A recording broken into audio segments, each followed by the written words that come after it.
అందరికీ నమస్కారమండి. తెలంగాణ రాష్ట్ర వ్యాప్తంగా ఉన్న పెన్షన్‌దారులందరికీ కూడా రాష్ట్ర ప్రభుత్వం శుభవార్తయితే చెప్పిందనమాట. ఎట్టకేలకు మనకి ఈ యొక్క ఆసరా పెన్షన్‌ని కాస్త చేయూత పెన్షన్ కింద మార్చి మనకి పెన్షన్ పంపిణీ అయితే చేయబోతున్నారు. అయితే దీనికి సంబంధించి గాను మీకు ముందుగా తెలిసినట్లుగానే గతంలో మనకి రూ. 2016, రూ. 3016 అందించేవారు. అంటే వృద్ధులు, వితంతులకి, దివ్యాంగులకి అందించేవారు. అయితే ఈ ప్రభుత్వం మనకి ఈ యొక్క పెన్షన్ పెంచి అందిస్తామని హామీ అయితే ఇవ్వడం అయితే జరిగింది గదండీ! అంటే ఈ యొక్క వృద్ధులు, వితంతులు పెన్షన్‌ని మనకి 4016 కింద చేసి, అలాగే దివ్యాంగుల పెన్షన్‌ని 3016 నుంచి 6016 కింద చేసి మనకి పెన్షన్ అయితే అందించబోతుందండి. అయితే దీనికి సంబంధించి గాని ఏంటంటే, ఈ యొక్క పెన్షన్ అనేది ఇప్పుడు పెన్షన్‌దారులందరూ కూడా ఎప్పుడు అందిస్తారో అనే దానిపై చాలామంది అడుగుతున్నారు. అయితే ఇక్కడ కూడా ఏంటంటే 3,00,000 మంది పైగా పెన్షన్‌దారులైతే తొలగించడం అయితే జరిగిందండి.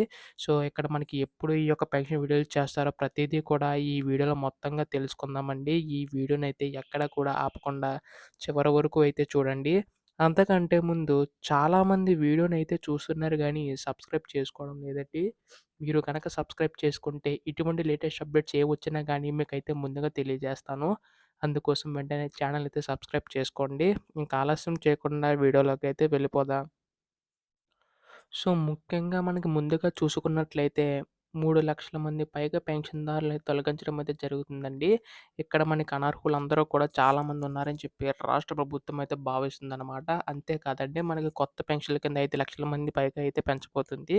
అయితే దీనికి సంబంధించి కూడా ప్రణాళికలైతే రూపొందిస్తుందనమాట రాష్ట్ర ప్రభుత్వం అయితే. అయితే మీకు ముందుగా చెప్పినట్లుగానే ఈ యొక్క 4,016 అలాగే 6,016కి సంబంధించి గాను మనకి ఏటా 22,000,00,00,000 నిధులు అవసరమయ్యే అవకాశం ఉందని చెప్పి రాష్ట్ర ప్రభుత్వం అంచనా అయితే వేసిందనమాట. అయితే దీనికి సంబంధించి గాను ఏంటంటే, ఈ యొక్క నిధులనేవి ఎప్పుడు విడుదల చేస్తాడో దానిపై చాలా మందికైతే సందేశం అయితే ఉందండి. అయితే మనకి దాదాపుగా మనకి జనవరిలో అయితే విడుదల చేసే అవకాశం ఉందండి. ఇక్కడ మనకి ముఖ్యంగా చూసుకున్నట్లయితే ఇప్పటికే చాలా ఆలస్యమైందని చెప్పి రాష్ట్ర ప్రభుత్వం అయితే భావిస్తుందనమాట.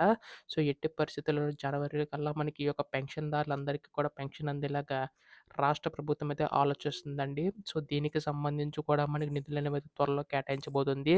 రేపు, ఎల్లుండిలోగా దీనిపై మనకి అధికారిక ప్రకటన వచ్చే అవకాశం ఉందండి.